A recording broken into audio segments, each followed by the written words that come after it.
This is the last part of the auction finds from December 7th last weekend. And this is just a box of random stuff. I thought I'd share it with you anyway. Well, we'll start over here. We have a bunch of... They look to be like contact relays of some kind. Whole mess of them, several different designs. I know that these are some kind of a relay. They're a... don't criticize me if I say it wrong. I think it's a Cornell Double. I think that's how it's pronounced. I probably murdered that name, but... Some relays in there, a bunch of different contactors. There's a few push button style switches. A couple toggle switches. Whole mess of these. These look like some kind of a relay or contactor. These are a switch of some sort. Got a wafer in there and another little transformer, like an electromagnet probably, that turns this little control. I even found a little book of mailing address labels that belong to this fella. All this stuff come from. This is all just miscellaneous stuff. There's a lot of transistors in there, resistors, just a bunch of miscellaneous stuff. It's to bomb the box. All kinds of lock cylinders, probably from these burglar alarm cabinets. Some square D breakers that were tossed into that box. And they look pretty clean. I don't think they'd ever been used.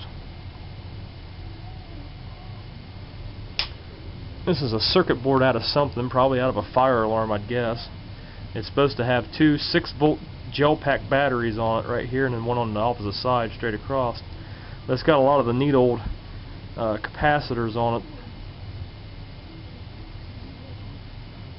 Kind of a unique item, not exactly sure what it is. All kinds of micro switches, more micro switches I should say.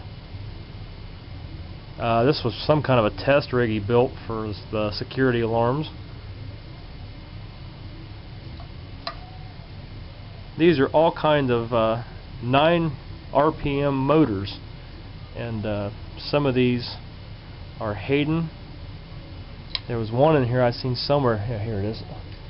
It's a General Time, but they're 9 revolutions a minute. Pretty slow. There's a tube socket, some more lock cylinders, and actually got the keys to that one. It's like 6 keys on there for one cylinder, but that's in the bottom of the box. A little porcelain insulator. And I flipped these over. This was that guy's company. It was Dayton Electronics Alarm and Signal, Dayton 2, Ohio, Electrical Protection Box. Kind of neat. And this one over here said something completely different. Pretty similar label though. This is Potter Electric Signal Company, St. Louis, Missouri. So that pretty much does it for all the stuff that come from the auction in the separate boxes and things. I haven't shown you the SAMs or any of that kind of stuff. I've been working on some of these cabinets. They don't open very well. But needless to say, this cabinet has SAM 736 through 806.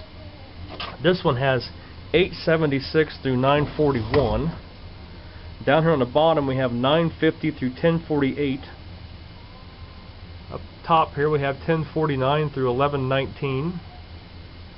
In the middle we have 1120 to 1190. And down here at the bottom there's a lot of miscellaneous 1191 through 1193, 1220, 1251, 1320, 1342, 663, 868, and 342.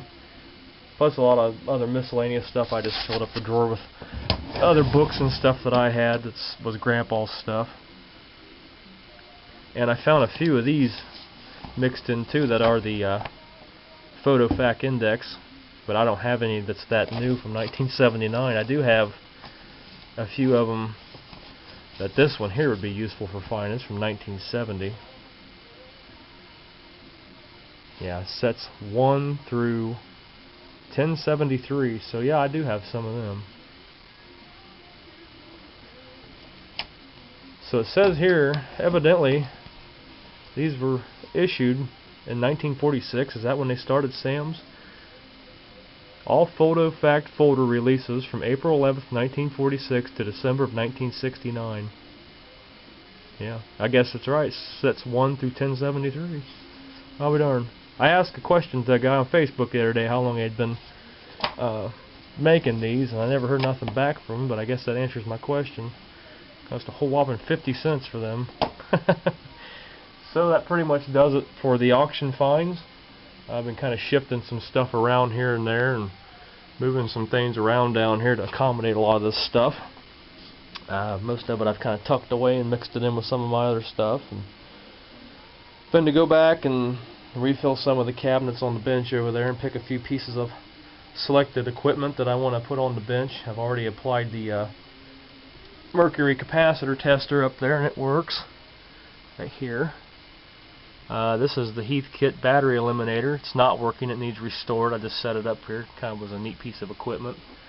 And then up on top here is that Heathkit TV alignment generator. Again, I cut the cord off of this, it was just crumbling, so there's no mistaking it by plugging it in, or a bad lapse of judgment of myself and I accidentally plug it in. So other than that, I got to sort through this bin too. This is a bunch of miscellaneous capacitors and resistors and stuff, and a few tubes I want to test, see if they're any good. If not, we'll get rid of them. But I think that pretty well does it, guys. So there in 4 parts is all the auction finds from December 7th, 2013, all purchased for a whole whopping $36.